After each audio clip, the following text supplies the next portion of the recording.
Secret of the Mimic was supposed to be one of Five Nights at Freddy's best video games, but it turned out to be one of the worst. Let's explain why Secret of the Mimic was such a failure. First, we got to start from the beginning. Secret of the Mimic was first teased August 6, 2024 as a part of the game's 10-year anniversary. It was later on teased in Five Nights at Freddy's Help Wanted 2, in some of the sister location games, and also just around the place. It would be again later teased in February 12th, 2025 for a second trailer. In this trailer, it showed the release date for the game being June 12th, 2025, and this was going to be the very last trailer. So there's only 2 trailers. But similar to Five Nights at Freddy's Security Breach's hype for the game, they did release mini trailers involving some of the characters that would be involved in Secrets of the Mimic.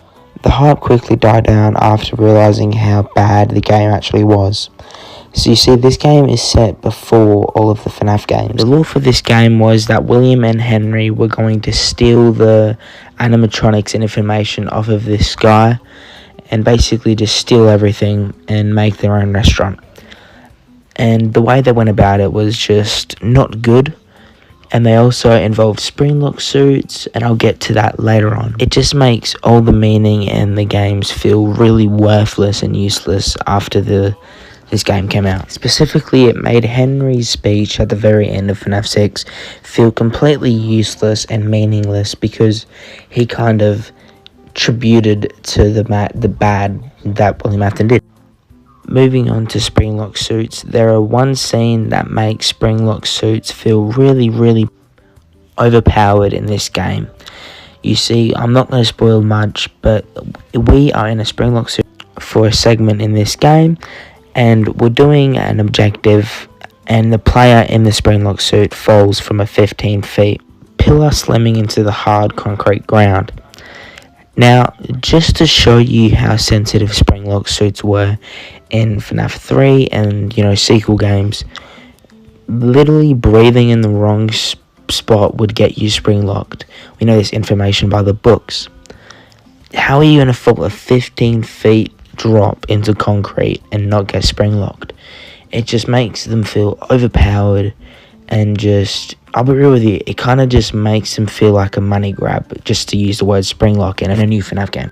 Moving on to the third segment of this video, DJ Music Man. Now we see DJ Music Man goes very far back in this game, but it's weird because the further it goes back, the more technologically advanced he gets. It's really strange. He's first introduced in UCN, where if you go over a certain sound limiter, he jump scares you. He wasn't a physical thing, it's more of a kind of jump scare that you only see him.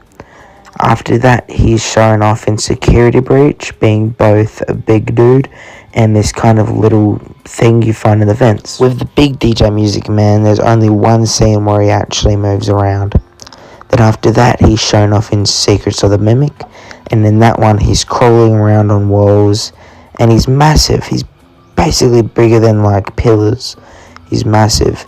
It just feels it gets rid of the immersiveness of the games. It goes from this big fucking DJ Music Man to these itty-bitty animatronics that can barely move around. It's really unrealistic. And that's the end of the video. This is a very short first video. I did have a YouTube channel. It's called Golden with 4 E's. I had 95 subscribers, and then I bought a new phone, and then I forgot the login, so I had to start over. I'm extremely angry, but I'm going to be locking in, so hopefully I can get 100 before the end of the year.